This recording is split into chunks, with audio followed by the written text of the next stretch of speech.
Salut à tous, c'est le sorcier de Serpentard et comme vous l'avez vu, j'ai mis en place cette petite introduction que j'ai réalisée moi-même. Disons que c'est ma petite nouveauté et je pense qu'avec le temps, il en aura d'autres. Bref, je suis pas ici pour vous parler de ceci, mais pour revoir avec vous Harry Potter et la Chambre des Secrets.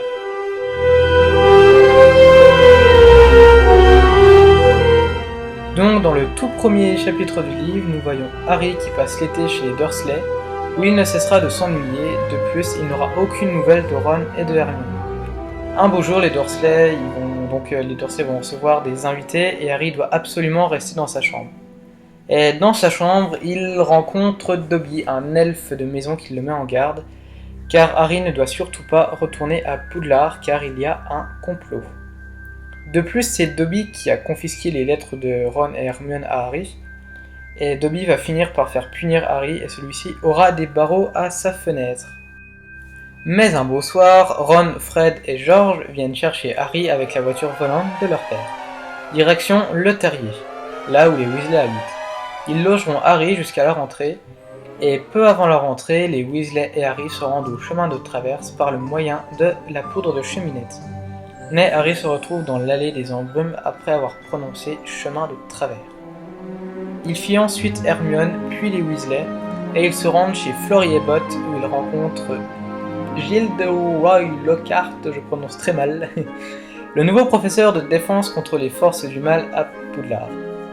Harry fit également la connaissance de Lucius Malfoy, qui fera un blabla phénoménal de haine à propos des Moldus à Poudlard.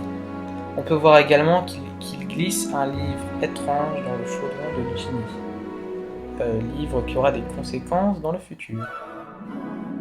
Le jour de la rentrée, Harry et ses copains se rendent à la gare de King's Cross pour prendre le Poudlard Express direction Poudlard. Donc à la voie numéro 9, 3/4. Mais au moment de passer par le passage, Harry et Ron se cognent contre le passage car il a refusé de s'ouvrir. Ils décident donc de rejoindre Poudlard en voiture volante, mais ils font une erreur car ils ont oublié d'activer le réacteur d'invisibilité. Et donc ils ont été vus par quelques Moldus. Ils finiront néanmoins par rattraper le train, puis Poudlard, mais en s'écrasant contre le saule cogneur. Dès leur arrivée à Poudlard, ils ont tous deux une retenue par McGonagall pour avoir été vus par des Moldus. La classe de Harry assisteront au premier cours avec Gilderoy Lockhart, qui a l'air plus frimeur que talentueux. On voit ensuite que Drago est le nouvel attrapeur de Serpentard, et que son père a offert à toute l'équipe des Nimbus 2001. Drago traite ensuite Hermione de sang de bourbe. Ron veut donc la venger avec le sort Crash Limace. Mais à cause de sa baguette cassée due au saut cogneur, le sort lui retombe sur lui. Et il finit donc par cracher des limaces. Lors de la colle de Harry et de Ron, avec Lockhart, Harry entend une voix inquiétante. Harry, Ron et Hermione se rendent ensuite à la fête organisée par Nick quasi sans tête pour son 500e anniversaire de mort. Détail que l'on n'a pas dans le film. En revenant de la fête, il entend encore des voix inquiétantes qui le guident jusqu'à une inscription mystérieuse avec marqué « La chambre des secrets a été ouverte, ennemi de l'héritier du premier grand », écrit avec du sang. Il trouve également Miss Tane pétrifiée. Wizard croit que c'est Harry qui a fait ça et veut même tuer Harry. Ensuite, le professeur Beans raconte l'histoire de la chambre des secrets, alors que dans le film, c'est McGonagall. Il précise que Serpentard aurait aménagé une chambre des secrets peu après son départ, et que seul l'héritier peut en avoir l'accès et lâcher le monstre horrible afin d'éliminer les sangs de bourbe. Harry, Ron et Hermione pensent que c'est Drago qui est l'héritier de Serpentard, car toute sa famille est passée par Serpentard. De plus, ils détestent les sangs de bourbe. Hermione a donc eu l'idée de préparer du polynectar pour en être sûre. Lors du premier match de Quidditch de l'année, Gryffondor affronte Serpentard et Harry est poursuivi par un cognard complètement fou. Celui-ci lui casse un bras, mais il parvint quand même à attraper le vif d'or. En tentant de réparer son bras, Lockhart fait disparaître complètement les os de son bras. Il est vraiment pas doué. Et Harry est donc mené à l'infirmerie. Et là, qu'y voit-il? Dobby lui rend visite pendant la nuit et avoue avoir bloqué la barrière et ensorcelé le cognard pour que Harry quitte Poudlard et soit en sécurité. Juste après, Colin Creevey est retrouvé pétrifié. Harry entend Dumbledore et McGonagall qui discutent et confirment que la chambre des secrets a bel et bien été réouverte, ce qui signifie qu'elle l'a déjà été dans le passé. Ron pense donc que c'est Lucius Malfoy qui a ouvert la chambre des secrets la première fois et Draco la seconde. Un club de duel est ensuite ouvert et Draco profite de son duel avec Harry pour faire apparaître un serpent. Ce dernier se précipite sur Justin, mais Harry dit à l'animal dans sa langue d'arrêter. Et donc Ron et Hermione en déduisent que Harry est un fourche-langue. Et les élèves pensent que c'est Harry l'héritier de Serpentard, car Serpentard était un fourche-langue lui aussi. Et surtout quand Justin et Nick Cassis-en-Tête sont retrouvés pétrifiés, Harry à côté d'eux. Ensuite, on peut voir que Harry, Ron et Hermione se rendent dans les toilettes des filles pour enfin prendre leur potion de polynectar. Harry et Ron prennent l'apparence de Crabbe et Goyle. Ils pénètrent ensuite dans la salle commune des Serpentards où Draco dit de ne pas... Enfin, il sait pas qui est l'héritier de Serpentard.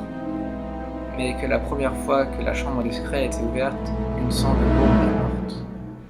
Donc là, on voit que c'est pas les Malfoy, donc ils ont plus aucune piste, enfin ils savent pas qui c'est quoi, ils savent pas qui c'est du tout. Harry, Ron et Hermione récupèrent ensuite un journal intime d'un certain Tom Elvis Jedusor. Donc là on arrive à un moment de l'histoire où Harry va découvrir beaucoup de choses. Donc ce journal il paraît vierge, mais Harry arrive quand même à communiquer avec et à rentrer dans les souvenirs de Jedusor. Et il en déduit que c'est Hagrid en fait qui a ouvert la chambre des secrets et que le monstre en fait c'est une araignée qui s'appelle Aragog. En rentrant dans son dortoir, Harry découvre que le journal intime de Jedusor a disparu. Et il continue encore à entendre des voix. Le match de Quidditch est ensuite annulé contre Poufsouffle alors qu'il venait de débuter. Hermione et une autre élève ont été retrouvées pétrifiées. Harry et Ron veulent vraiment savoir si c'est Hagrid qui a ouvert la chambre des secrets et ils décident d'aller lui rendre visite. Mais ils ont la visite de Dumbledore et Fudge. Le ministère a décidé d'arrêter Hagrid par prévention et de l'envoyer à Azkaban. Donc ils croient encore que c'est Hagrid qui a ouvert la chambre des secrets. Puis arrive Lucius Malfoy. Il suspend Dumbledore de ses fonctions. Hagrid dit ensuite à Harry et Ron que s'ils veulent découvrir quelque chose, ils n'ont qu'à suivre les araignées. Harry et Ron vont donc suivre les conseils de Hagrid et suivre les araignées dans la forêt interdite. Ces araignées l'amèneront à leur reine Aragog.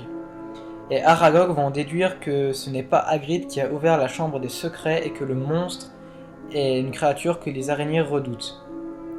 Puis Aragog lâche ses enfants sur eux. Ils parviennent à s'enfuir grâce à la voiture volante qui vient les chercher.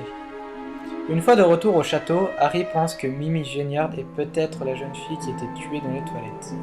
En rendant visite à Hermione à l'infirmerie, Harry et Ron trouvent une note dans sa main concernant le basilic, et ils comprennent de suite qu'il s'agit du monstre de la chambre des secrets, et que l'entrée doit se trouver dans les toilettes de Mimi Géniard. Mais en allant voir McGonagall, ils apprennent que Ginny a été capturée par le monstre et emmenée dans la chambre. Lockhart se voit directement dans la chambre en train de sauver la fille, mais en réalité il essaye de prendre la fuite et Harry et Ron le forcent à le suivre dans la chambre des secrets. Harry parvient ensuite à ouvrir l'accès à la chambre en parlant fourche-langue dans les toilettes de Mimi Géniard, et tous trois descendèrent dans les chemins obscurs qui mènent à la chambre. Lockhart s'empare de la baguette de Ron et tente de lui lancer un sort d'amnésie, mais la baguette cassée explose et provoque un éboulement. Harry et Ron sont séparés et seul Harry peut continuer pour tenter de sauver Ginny. Donc Lockhart il a subi le sort oubliette, il ne sait plus qui il est. Harry retrouve Ginny inconsciente dans la chambre des secrets et il est confronté à un souvenir de Jedusor. Un souvenir gardé dans son journal intime. En fait, c'est Jedusor qui a manipulé Ginny à travers son journal, c'est elle qui a ouvert la chambre des secrets et qui a écrit les messages menaçants sur les murs. Jedusor précise ensuite que maintenant c'est Harry sa première cible et que en fait c'est en réalité Lord Voldemort, sous forme de souvenirs gardés dans un journal. Ensuite, Fumsec, le phénix de Dumbledore, débarque avec le chapeau. Jedusor se fout un peu de la gueule de Harry à ce moment-là. Jedusor lâche ensuite le basilic et par chance, Fumsec réussit à crever les yeux du basilic. Harry peut donc le regarder sans crainte.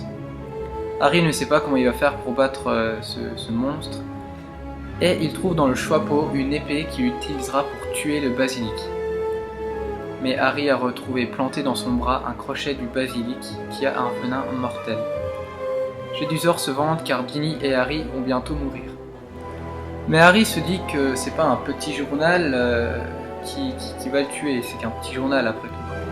Il prend donc un crochet du basilic et transperce à plusieurs coups le journal. Et le journal détruit, Jedusor disparaît, Ginny revient de son coma et le phénix guérit la blessure de Harry. Une fois le journal détruit, Harry, Ron et Lockhart sortent de la chambre avec l'aide de Fumsec. Harry va ensuite voir Dumbledore et il lui montre que l'épée, en fait c'est l'épée de Gryffondor et que seul un véritable Gryffondor pouvait la sortir du chapeau. Ensuite, Lucius rentre également avec Dobby et il apprend que le coupable c'est Voldemort. Et là, il fait semblant de ne pas savoir. Oui, parce qu'en fait, au début de l'histoire, c'est Lucius qui a glissé le journal de Jedusor dans le chaudron de Ginny chez Fleury et Bott, dans le but d'éliminer les sangs de bourbe. Et c'est ce que Jedusor a fait, à une exception près, c'est qu'il voulait également tuer Harry. Et comme Dobby vit avec Lucius, il savait alors qu'il préparait un mauvais coup. C'est donc pour ça qu'il mettait toujours en garde Harry pour qu'il rentre chez lui. Ensuite, Harry glisse sa chaussette dans le journal de Jedusor qui appartient à Lucius. Et comme un vêtement se trouve dedans, Harry a libéré Dobby. Et Lucius voulait de lui-même à la fin lancer un Avada Kedavra sur Harry. Mais Dobby l'en empêche. Donc voilà, c'est la fin de cette 4e vidéo et de ce 2e tome de la saga également. J'espère que j'ai été le plus clair possible et que vous avez plutôt bien compris. Si c'est le cas, tu peux l'aimer, la commenter, surtout la commenter parce que c'est bien d'être encouragé, je trouve, pour continuer sa chaîne YouTube. Et tu peux t'abonner si c'est pas déjà fait, tu peux partager la chaîne aussi sur ton mur Facebook. D'ici là, on se retrouve le mois prochain pour une vidéo sur un personnage de la saga. Je vous en dis pas plus et d'ici là, portez-vous bien et bonne rentrée.